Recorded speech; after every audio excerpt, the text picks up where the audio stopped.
I am very pleased to introduce our next speaker, FCM's CEO Carole Saab. Carole is a tireless champion for cities and communities. Since becoming CEO last June, she's been driving an ambitious vision for local government leadership in building a more sustainable, prosperous, and inclusive Canada. Ladies and gentlemen, FCM CEO Carole Saab. Good morning, and thank you, Catherine, for your introduction.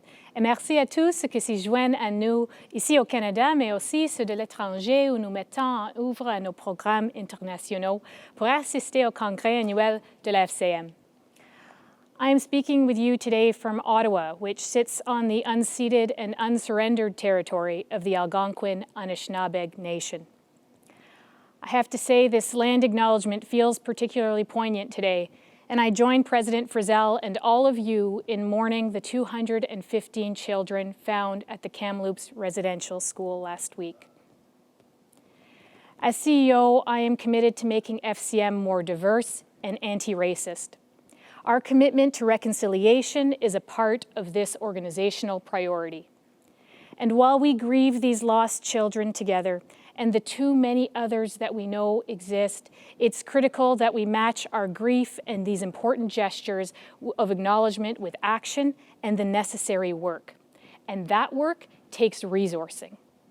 I'm proud of the significant investments we have already started to make towards becoming an anti-racist organization, and on Friday you'll hear more about the changes I've made to ensure we can ambitiously move forward on this agenda.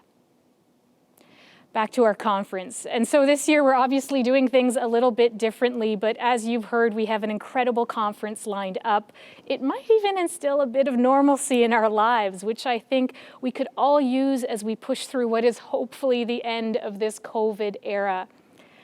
I want to start by thanking Garth for his steadfast leadership as president.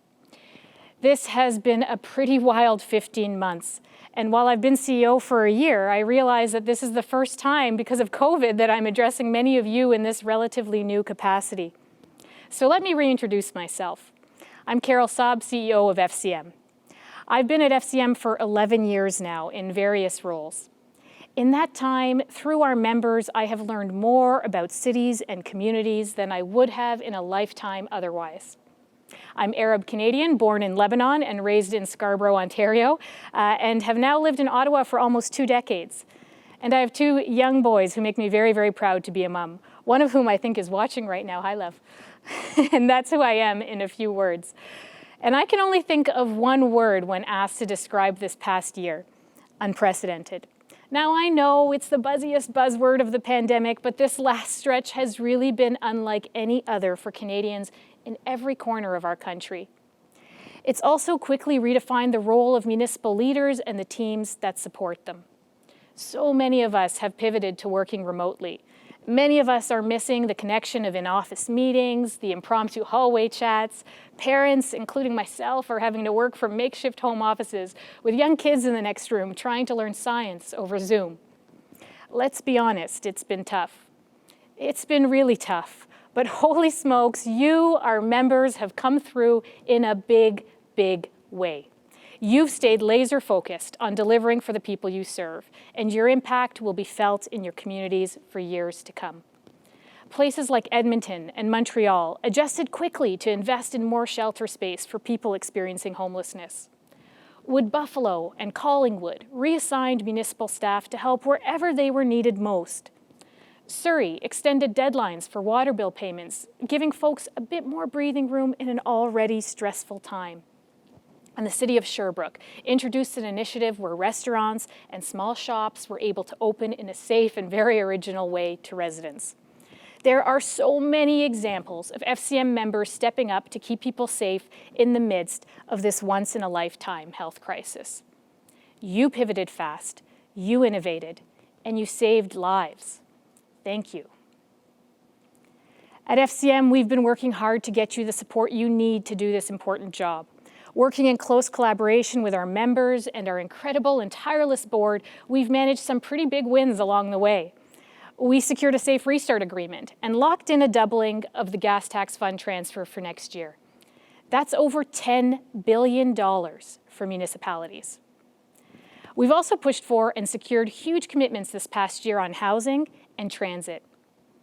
FCM's advocacy was central to the creation of the Rapid Housing Initiative and the expansion of the Reaching Home program for Canadians experiencing homelessness. We also secured permanent funding for an ambitious national transit plan. Now let me say that again, permanent funding. We've been saying for years that a connected, affordable transit system is key for sustainable community growth. The transit investment in the most recent federal budget is game-changing. And thanks to FCM, it also includes funding for rural and regional transit links, which after the devastating loss of Greyhound this year has never been more important. Through FCM's advocacy, the budget also revealed important commitments in other priority areas. Our Western Economic Solutions Task Force successfully fought for federal investments in regional economic development and trade infrastructure, as well as help for farmers with carbon pricing. And we're going to build on that. The Disaster Mitigation and Adaptation Fund was expanded with improved access for smaller communities. And now there's even more money for rural broadband, meaning that Canadians across the country can hopefully get online and stay connected. Folks, this is just a sample of what we've been able to accomplish together in a year that has been challenging at the best of times. Maintenant, je vais me permettre un aparté pour donner un grand coup de chapeau au personnel de la FCM. Ils ont fait des heures folles pour s'assurer que vous disposiez des informations et des ressources dont vous aviez besoin pour composer avec la COVID-19. Alors, je dis à tous les membres de notre personnel, merci pour tout ce que vous faites et pour avoir tenu bon à l'heure que nous procédions simultanément à de grands changements au sein de l'organisation. You'll hear more about all of these things in my remarks at the AGM on Friday. In organizations around the world, things are very far from business as usual. Change is our new normal, and we have to become experts at navigating it. This has been a tough year for staff, for members, for everyone. We still have a lot of work to do, but we can be excited for what lies ahead. In the coming months, we have a huge opportunity as an organization to, for example, rethink how we advocate on behalf of rural communities. We know that small towns across Canada are innovators, and we need to treat them as such. After witnessing the impacts of COVID, we must focus on rural economic development now more than ever, on place-based policy and thinking. And guess what? We can be bold and ambitious about this conversation while we also advocate to ensure all orders of government work together to bring our downtowns and our main streets back to life. Nous allons également intensifier nos efforts en matière de climat et de durabilité. Sur ce plan, le Fonds municipal vert de la FCM a joué un rôle énorme en fournissant des fonds aux collectivités depuis plus de 2 décennies. You know, one of my proudest moments in my time at FCM was leading the political negotiations that resulted in over $1 billion to be delivered directly to local governments through our Green Municipal Fund. We have an opportunity to do even more work through that important vehicle and build on the success of things like the Community Efficiency Financing Initiative. In less than 1 year, we've supported over 30 municipalities in creating local pace residential energy efficiency programs where previously there were only 4. That has the potential to reach up to 40,000 households across the country. Compte tenu de l'engagement fédéral d'atteindre le niveau net zéro d'ici 2050, la FCM veillera à ce que type d'opportunités pour les membres deviennent encore plus grands. Ensemble, nous créerons des collectivités plus agréables et plus durables pour les générations à venir. And a big part of that includes delivering more affordable housing and tackling homelessness, including the critical wraparound supports and addressing mental health. This pandemic has laid bare how unequally people thrive or struggle. Canadians have seen so many faces of inequality on display in these tough times, whether it's people without homes forming tent encampments near vital services, seniors facing startling infection rates in long-term care, or the disproportionate impact of the pandemic on women and on Indigenous, Black, and racialized Canadians. These are not new realities. These are intensified signs of persistent inequality.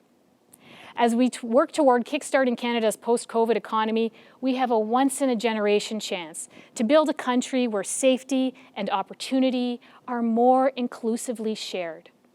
Our advocacy going forward will absolutely reflect that. As for our general approach as an organization, we're going to become even more member-driven. I spent my first few months as CEO having very frank conversations with members about what was working and perhaps more importantly, what wasn't. This approach will only intensify. Taking our lead from you, we're going to help you build capacity to retool for better program delivery. You're the experts on the ground, so we need you to keep telling us what you need in order to serve your constituents. And on that note, we are going to boldly lead a conversation about modernizing the relationship between orders of government.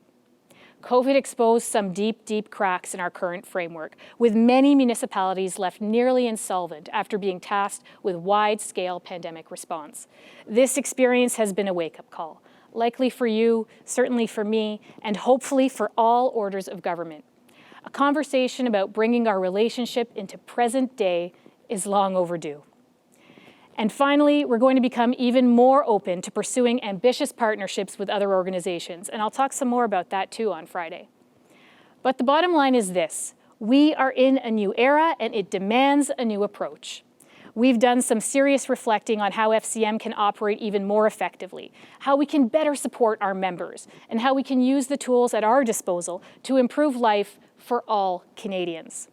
We want to be more proactive, less reactive. More front edge, less business as usual.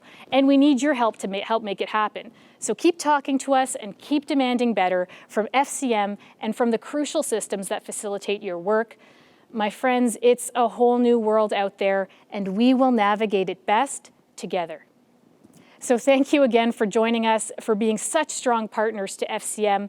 It is an absolute honor to advocate on your behalf. The hard work continues.